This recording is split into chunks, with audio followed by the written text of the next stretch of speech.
काँग्रेस निवडणुकीच्या निकालानंतर प्रसाद लाड बोलतायत, थेट जाऊया।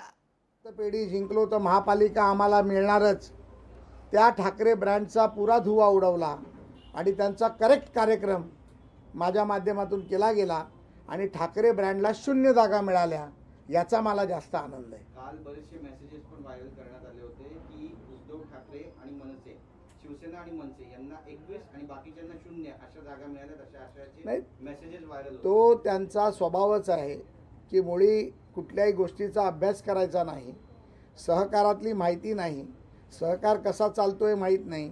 एखादी संस्था 25 वर्षापूर्वी हातात आली, तिला ओरबडून काढण्याचं काम या लोकांनी केलं आणि त्यामुळे मुंबईतल्या कामगारांनी, मुंबईतल्या जनतेने, मुंबईतल्या मराठी माणसांनी यांना यांची जागा दाखवली आणि खऱ्या अर्थाने ठाकरे ब्रँडचा धुवा उडवला।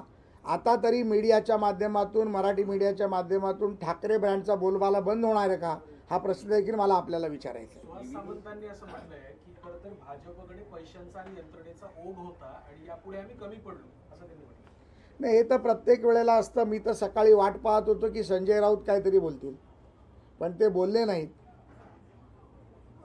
निवडणूक हरले की बॅलेट पेपरवर नव्हती म्हणून हरले, पैसे वाटले म्हणून हरले, लोक विकत घेतली म्हणून हरले, दादागिरी केली म्हणून हरले, आरोप केले म्हणून हरले, पोलीस पाठवले म्हणून हरले। हे एक स्टँडर्ड लाईन यांना उद्धवजींनी लिहून दिलेले आहेत आणि त्या लाईनवरती त्यांचा बोलबाला असतो। माझं म्हणणं आहे की मुंबईतल्या जनतेने शशांकराव आणि प्रसाद लाड हे दोघेही ज्या पद्धतीमध्ये उभाटाच्या विरोधात किंवा ठाकरे ब्रँडच्या विरोधात लढले आणि खास करून उभाटा ठाकरेच्या विरोधात लढले, त्याला जनतेने त्यांची जागा दाखवून दिली। आरोप केला जात होता की तुम्ही पैशांची पाकिटं वाटली, संदीप देशपांडे तर पत्रकार परिषद घेऊन त्यांनी दाखवलं की कशा पद्धतीने पैसे नाही, तो नवीन कोंबडा आता आरवतोय सकाळ झाल्यासारखा। मी काल परवा म्हटलं होतं की संजय राऊत त्याला चावला का, तर आता कळेल त्याला काय त्याची परिस्थिती झाली ती। खरं असं आहे की आरोप करणं फार सोपं असतं, सहकारामध्ये काम करणं, संस्था उभी करणं, संस्था मोठी करणं, संस्था चालवणं हे फार कठीण असतं। संदीप देशपांडे असतील, संजय राऊत असतील, यांनी एखादी संस्था चालवावी, एखादी संस्था उभी करून दाखवावी। मला एक सांगा, ठाकरे असतील किंवा ठाकरेच्या पक्षातील लोक असतील, यांनी एक तरी कुठली संस्था चालू केली आहे का? आदित्य ठाकरेंनी कुठली शाळा चालू केली आहे का? एखादं हॉस्पिटल चालू केलं आहे का? एखादी पतसंस्था, एखादी बेरोजगार संस्था, एखादी मजूर संस्था, एखादी पगारदार संस्था चालवली आहे का?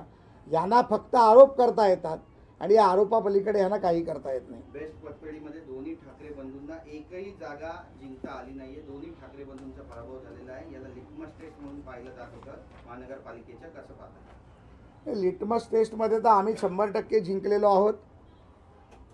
एक अकेला सप्पे भारी हे जे म्हणतात त्या पद्धतीमध्ये प्रसाद लाड एकटा, ज्यामध्ये दरेकरांची मदत झाली, कार्यकर्त्यांची मदत झाली, सहकारातल्या कार्यकर्त्यांची मदत झाली आणि कुठलाही पक्षाचा अभिनवेश बाजूला बरोबर न ठेवता सर्व पक्षाची लोक ज्यांनी सहकारात काम करतात, ज्यांनी मदत केली, त्या सर्वांचं मी मनापासून अभिनंदन करणार आहे, त्यांचा आभार मानणार आहे। कारण हा खऱ्या अर्थाने विजय हा सहकाराचा आहे। माझ्या जवळजवळ 5 जागा या 32, 35, 39 आणि 43 मतांनी पडल्या। त्यामुळे त्याच्यापेक्षा पण मोठी गोष्ट अशी होती की यामध्ये खरं तर आपण पाहिलं तर एकंदरीत 2158 मतं ही अवैध झाली। त्यामुळे 2158 मतं जर अवैध झाली नसती तर कदाचित जर 100 मतं जरी माझ्या पॅनलला जास्त मिळाली असती तर हा आकडा 7चा आकडा कदाचित 17 असता। आणि अवैध झालेल्या 2158 मतापैकी जवळजवळ 1700 मतं ही माझ्या पॅनलची अवैध झाली। मला एकच आपल्या प्रेसच्या माध्यमातून सांगायचं आहे, शशांक राव देखील भारतीय जनता पार्टीच्या नेतृत्वाला मानतात, परंतु मला त्यांच्यावर कुठलीही टीका करायची नाही आहे। जो काही निर्णय होईल, जी काही चर्चा होईल ती त्यांच्याशी बसून करीन, परंतु शशांकराववर निवडणुकीत मी कुठलाही आरोप केला नाही।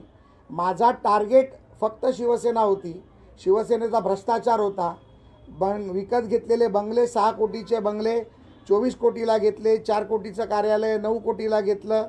बॅगांमधला भ्रष्टाचार, डिपॉझिटमधला भ्रष्टाचार हा होता. मुंबईतल्या बेस्ट कामगारांनी त्या भ्रष्टाचाराच्या विरोधात मतदान केलं. शरदराव साहेबांची 40 वर्ष BST आणि मुंबई महापालिकेवरती सत्ता युनियन आहे. शिवसेनेची 25 वर्ष आहे.